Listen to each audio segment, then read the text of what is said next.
What's up, guys? 7 straight winning days now. Gotta like that because with the hockey underdog money line that I played last night, I always play like I make the bet the smaller amount in order to win the same amount that I'm betting the like spread bets to win. So on the spread bets, you're laying minus 110, so you lay like 330 to win 300 or 110 to win 100.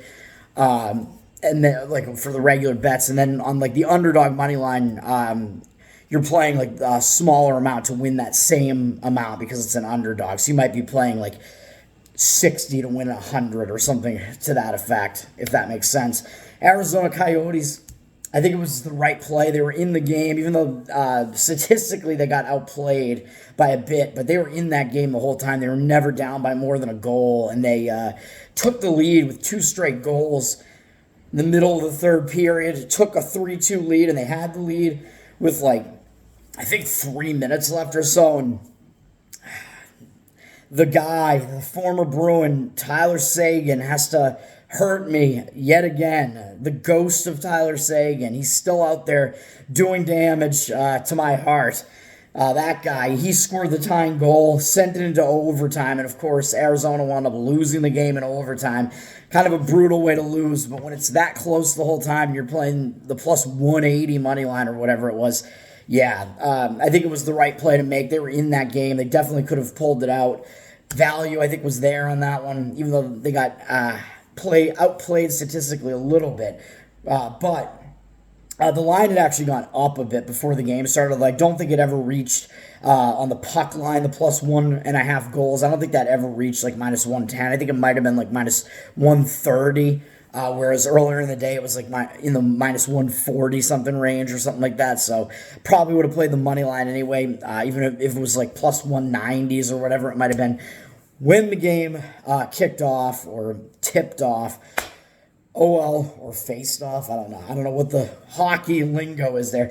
We move on to today. Oh, and I wish I played some of those other leans though. The Bowling Green, that was like a sure thing. That was strong enough that I was almost on it. Bowling Green, they should have won the game outright. They were winning the game 28-10, like late in the game. I think it might have even been in the fourth quarter. And Toledo somehow went on a 22-3 scoring line. I don't even know why they went for the 2-point conversion when they did. I guess it was so that when they got that final touchdown, if they did, they would have the lead instead of playing to tie it. Toledo with pretty epic comeback there to maintain their undefeated max status, and they wound up winning by 1. But of course, Bowling Green, it was a wire-to-wire cover for those guys. Crazy, crazy stuff, but should have been on that, and probably should have been on the Pacers, which was a nice, easy spread winner there, and a moneyline underdog outright win as well on that one. Those were strong, and Calgary Flames was a pretty strong one of mine as well. What can you do? My other leans did not get there, but those, like the ones that I consider to be a little bit stronger, seem to like all be getting there, which is crazy. You kind of wish you played them, but sticking with quality for now. Today is certainly going to be that way, as I only have one play across this whole board. It's not a huge board today, but there's not a whole lot that I like here. And of course, last night the New Orleans Pelicans had some NBA fans making fun of me for that one. Like, really, the Pelicans? Like, when was the last time they even won a game? Certainly since before McCollum was on. They're playing the Dallas Mavericks. What is wrong with you? Well, I get the last laugh there because that was easy win. You love to see that. And the New Orleans Pelicans blew out the Dallas Mavericks, really. It was not close, I don't think, at any point. The Pelicans were winning by more than 30 for a stretch there in the game. Wound up winning by somewhere in the vicinity of 20. You like to see that. Moving on to today, there's a college basketball slate, which, as usual, yet again, these early season, there aren't really that many great matchups on the board here, and I'm not paying attention to it yet. There might be some value to be had here, but there aren't that many games on the slate today for college basketball purposes, at least. The one thing I might say is if you want to go against BYU, maybe I would say have at it, because they're coming off of, let me see here. They beat San Diego State in their last game, which is a pretty big game. You're going against the team that made the championship game last year. you had a nice win over that ranked team, San Diego State, that named team, BYU. They're coming off that. Now they play a much lesser opponent in Southeastern Louisiana. Southeastern Louisiana, I think, has been okay in their small conference. Recently, they've been kind of in the mix to try to win that conference recently. I don't know how good they are this year, but they're coming off a loss to Auburn themselves, which Auburn's a pretty good team, of course, SEC team. So that was kind of a step-up game for them where they were just kind of outmanned in that one. Auburn's certainly better than Southeastern Louisiana. So that would give me a little bit of hesitation just because Southeastern Louisiana's coming off playing another team in another step-up game, but they did lose that game by double digits, so they might want to turn it around. They might consider this to also be a pretty big game, and I do see the line ticking down from 20 to 19.5, with BYU being the home favorite, of course. I would look to Southeastern Louisiana, very, very tiny lean there, small lean in that one, just because I think BYU's kind of in quite a letdown spot after beating the college basketball runner-up from last year, San Diego State. So that's the way that I look at that. College football, there's more MAC action.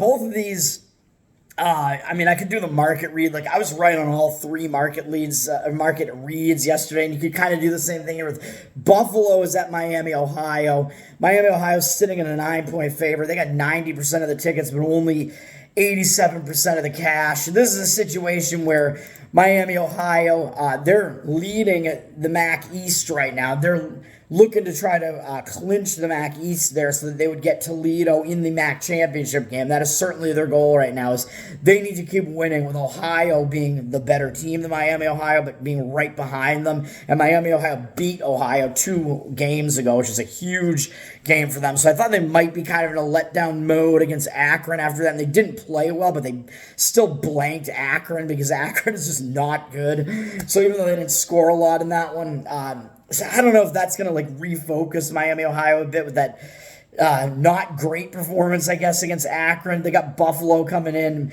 Miami, Ohio, like I said, they're motivated because they're still playing to win the MAC East here. So they need wins still. Buffalo's out. They can't get bowl eligibility now, so they have Miami, Ohio, and Toledo left. I think they have the 2 teams that are leading the MAC divisions left. So I'm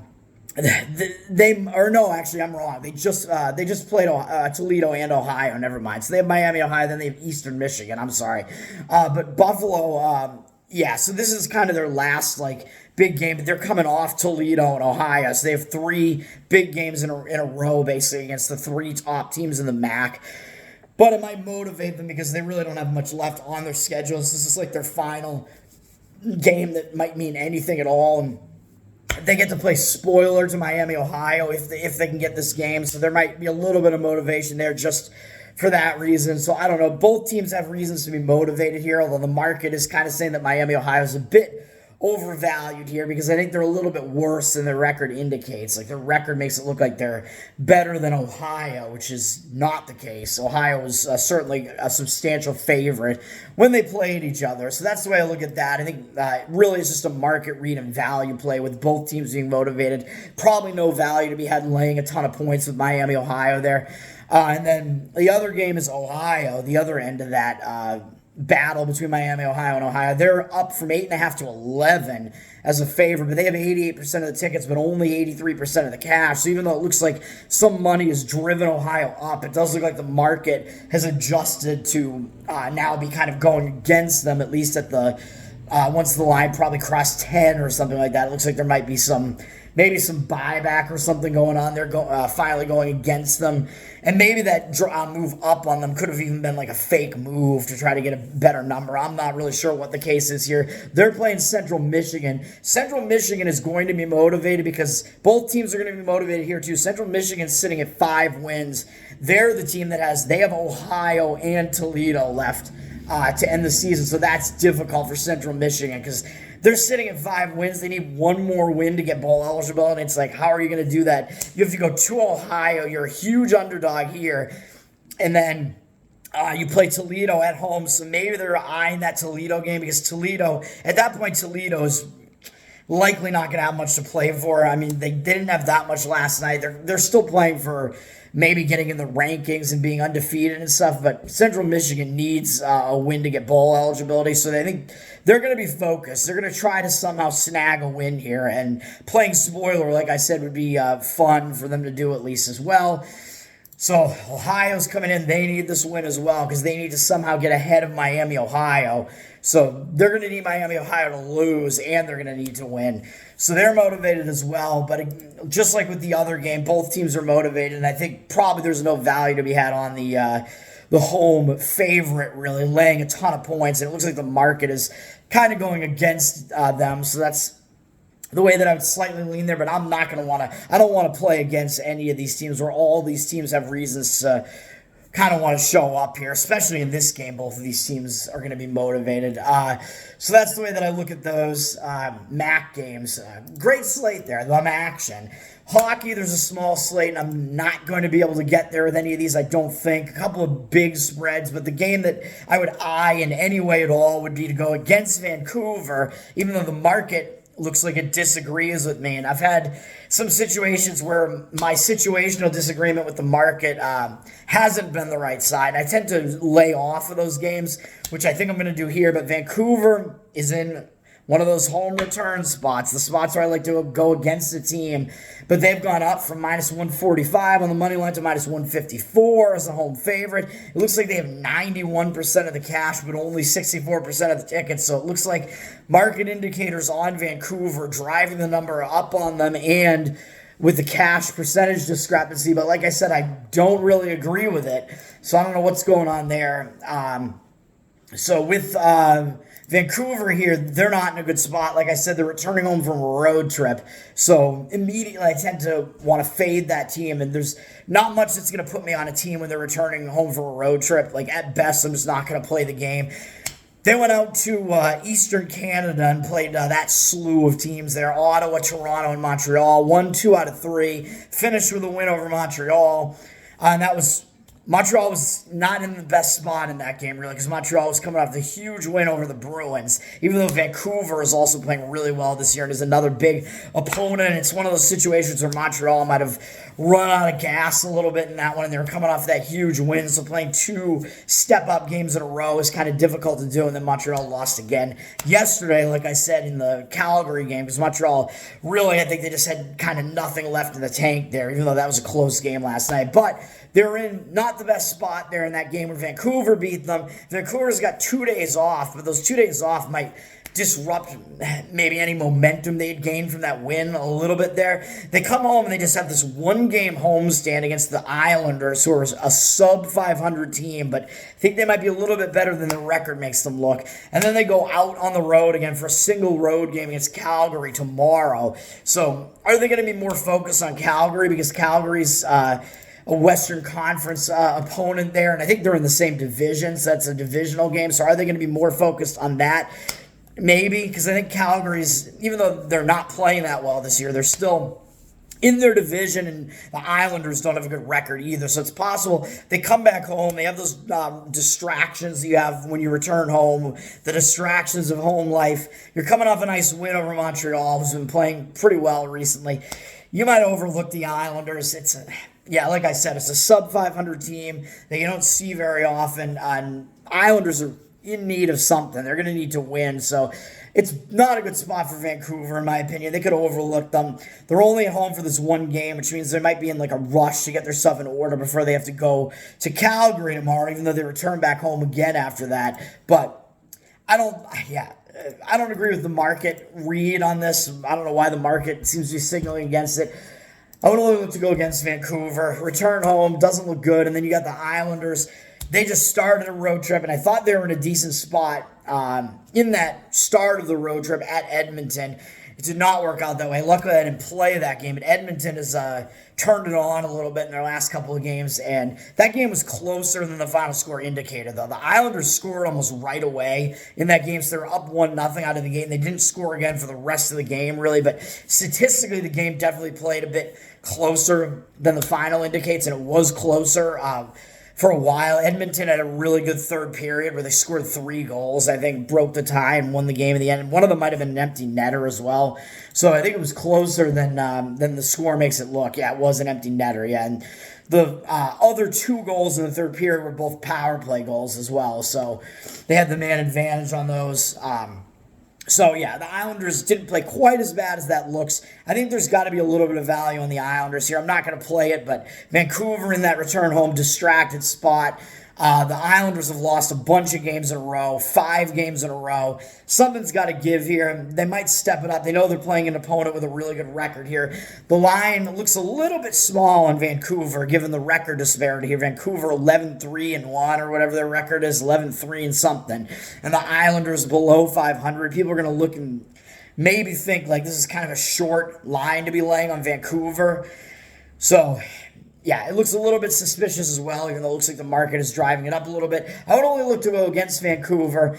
And then moving to the NBA, really there's not a lot that I see here that I like that much, but there's going to be one play that I'm going to have that I'm going to go with, and I will mention quickly, we do have, Mavs, Wizards. The Mavs were the team I went against yesterday, so they did play yesterday, so they're in a back-to-back. They've dropped from 7.5 to 5.5 on the road with 90% of the tickets, but only 67% of the cash, so there is reverse line movement. It looks like it's going against the Mavericks as a public road favorite, which is a spot that I really don't like to be on a team in, and they're on a back-to-back, so a lot of negatives for the Mavericks, but they played so badly yesterday that, I would not really want to go against them, and they might be kind of in a bounce back, angry mood there, and they get to maybe refocus. When you play that bad, you might refocus, even if you're playing a bad opponent like the Wizards.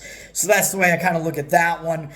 Celtics 76ers, my Celtics, I'll just mention because they're my team, and there is kind of an angle here where the Celtics have gone up from a 3-point favorite to a 4-point favorite on the road, and the angle here kind of would be that the Celtics just lost to the 76ers, which I think was also a road game. But I don't think there's going to be that much value to be had playing the Celtics here just because that game was around a 3 or a 2.5 spread. And I said I liked the Sixers in that one. Sixers got revenge for the Celtics knocking them out of the playoffs last year. So that was a big revenge game against the team that ended your season last year. That line was around 3 or 2.5, close to where this opened. But now it looks like the bettors, some of the money is expecting the Celtics to do that zigzag thing and kind of reverse and play better this time and make some changes, make some adjustments, and I kind of agree with that. The Celtics are in the spot where they would readjust to what happened in that last game, and that because that was a huge revenge game for the Sixers definitely stepped it up, but seeing that the Celtics have moved up to a 4-point favorite, and I don't see money ticket percentages on this yet, I don't think there's enough value to be had laying that number with the Celtics on the road, so I might have to stay off of it. Sixers are also like the Mavericks. They played yesterday. They're in a back-to-back. Did the Celtics also play yesterday, though? I'm not even sure. Did they? No, I don't think they did. So the Sixers are in a back-to-back because they played yesterday against Indiana. And like I said, I thought they were in a bad spot against Indiana because they had just beaten Indiana in the same matchup the game before that. And they had this game on the horizon looking forward to. So, yeah, the Sixers dropped yesterday's game. Didn't play well. It was a bad spot for them. I had that one right. So they're in a back-to-back, and the Celtics have this quick revenge kind of scenario going on here, and the adjustment scenario where they might readjust and play better this time against the Sixers. So some negatives for the Sixers and positives for the Celtics for this one, but the Sixers played poorly yesterday, so like the Mavs, they might use that as an opportunity to refocus and bounce back. And I certainly don't think they're going to be unfocused in this big Eastern Conference and divisional matchup here. This is a big game for both teams. The game I'm going to be on is going against another team that played in one of the big games yesterday. We're going against the Minnesota Timberwolves because this is a buy low, sell high scenario. This is what I like, man. I'm going to have to lay points with the Phoenix Suns, though. They're minus 5.5 at home. Looks like they have 71% of the cash, but only 53% of the tickets. So it does look like the money is more on the Suns. The ticket discrepancy is on the Suns. People are going to look at this game and think, what is up with this line? What is up with this? Because you have Phoenix laying points at home. They're 4-6, and Minnesota's 8-2. What gives here? How could Phoenix be laying points such that the line is telling you that Phoenix is actually the better team over the T-Wolves? Like, the recreational bettors are going to look at that and think, no way. Like, that doesn't make any sense. Minnesota's got to have value, right? Playing as an underdog in this situation. Again, I think it looks very suspicious. So that's the type of situation where I kind of like to have my money. It's like, what is going on with this line? But dig into this and look at what's going on with these teams. This is really not a good spot for Minnesota at all. We know they played yesterday, big game. They played second straight game against Golden State and won both of those games, and they were losing by double digits to Golden State. I think Curry was actually out yesterday, like kind of a surprise. Did not play yesterday. He had some injury yesterday and wound up not playing, even though he played the game before that. So that was kind of a surprise to me. But Golden State was winning that game by double digits fairly late in the game, second half, and Minnesota turned it on, made a nice comeback, a big run. They've won a ton of games in a row. They were 1-2, and now they've won 7 straight. They just won at Golden State twice in a row, and now they're playing a back-to-back, a third game in 4 days, and a fourth game in 6. This is an awful spot. Again, the stock could not get any higher on Minnesota with this run that they've been on. They just beat the Warriors twice. People are going to look at this. Minnesota looks unbeatable. Why would anybody want to lay points with a Phoenix team that is 4-6 against this Minnesota team that looks like world beaters right now? That's where I come in. I think this is a letdown. I think it's a bad rest spot or lack of rest. This is not a good spot for them coming off of all that. I think they got to be a tired team. They got to run out of gas. There's got to be some situation where Minnesota's going to drop a game, and I think this might be it. And you got Phoenix. They need a win, man. They're in a bounce-back scenario. They're the more rested team coming in here. And some of this is factoring into the line for sure, which is why Phoenix is such a big favorite here. But I still think that there is some value to be had. Phoenix has had 2 days off, and I think that might help to break their negative momentum. They came back home, and they lost the first game back home close to the Lakers. Can't really fault them for that. It was a return home with 1 day off, and you're playing a big team, even though you step it up to play that team. But it's a bad spot, so you can't fault them for losing to a good team. The next game, they had a really bad performance and lost pretty badly to Oklahoma City. So now they have multiple days off. They're not traveling. They're staying at home, and it's like something's got to happen, man. You're going to use that time to refocus, prepare something new, get away from that loss, even though they're not getting to go on the road here. But you've got to refocus. It's got to be a bounce back. You got one of the hottest teams in the NBA coming into your house here, and not much on the horizon. You get to play Utah next, whatever. I think Phoenix is going to be absolutely focused on this game, on Minnesota. Minnesota, like I said, horrible rest spot. They've had a much more jam-packed schedule leading up into this than Phoenix has. Phoenix, the way more rested team. A little bit is certainly factoring into the line, but Minnesota's in a big-time letdown spot here. The lack of rest spot. Phoenix is in a bounce back and has rest. That's the way I'm going. Phoenix Suns, -5.5. Let's go. Let's do it. The only play on the board today. NBA 16-6. Hopefully it continues, man. It's been hot. Have a good one. Peace.